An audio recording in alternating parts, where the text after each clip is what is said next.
नमस्कार, मैं हूं प्रियंका और आप देख रहे हैं राष्ट्रीय जगत विजन न्यूज।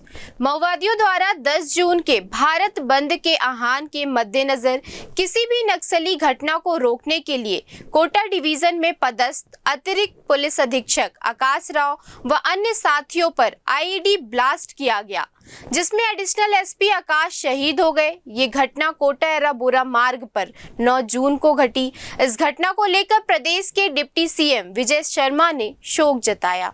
सुकमा जिले के एडिशनल एसपी आकाश राव गिरिपुंजे आईडी ब्लास्ट में शहीद हो गए। वे बहुत बहादुर अधिकारी थे। उन्हें कई जगहों पर काम करने का अनुभव था और अवार्ड भी मिले थे। ये बहुत ही दुखद है। ये माओवादियों की कायराना हरकत है। हमारी सर्चिंग जारी है। इन्होंने विकास के रास्ते में आईडी बिछा रखे हैं। इसमें जानवर फंसते हैं, गाँव के आम लोग फंसते हैं और आज हमारे जवान फंस गए।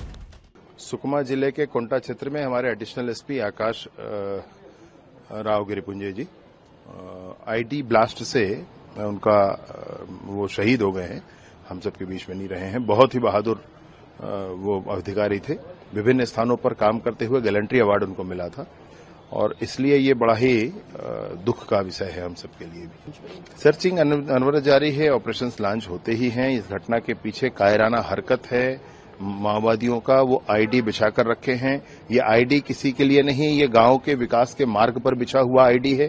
ये आईडी है इसलिए क्योंकि इसमें जानवर फंसते हैं। ये आईडी है इसलिए क्योंकि इसमें आमजन फंसते हैं और आज हमारे आर्म फोर्स के अधिकारी भी फंसे। जवानों की भुजाओं में बहुत ताकत है। एक क्षण भी कुछ नहीं रुकेगा। मैं आपसे स्पष्टता के साथ कहना चाहता हूं कि किसी सूरत में कोई बातचीत की स्थिति बनते रहती है तो ऐसी घटनाओं से खत्म हो जाता है।